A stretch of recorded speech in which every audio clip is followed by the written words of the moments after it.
नमस्कार मंडळी. तर तुम्हाला माहितीच आहे की यंदा 7 सप्टेंबरपासून गणेशोत्सवाला सुरुवात होत आहे. या छत्रपती संभाजीनगरमधील अनेक मोठ्या गणेशोत्सव मंडळांच्या गणेश मूर्तींचे आगमन अगदी उत्साहात होणार आहे.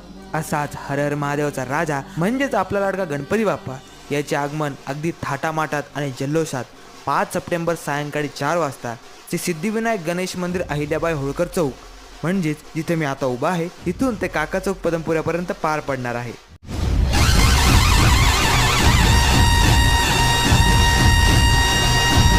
तर मंडळी, आता मी काका चौकामध्ये आलेलो आहे. चला तर मग बघूया आपल्या लाडक्या बाप्पाच्या स्वागताची तयारी कुठपर्यंत आली आहे ते.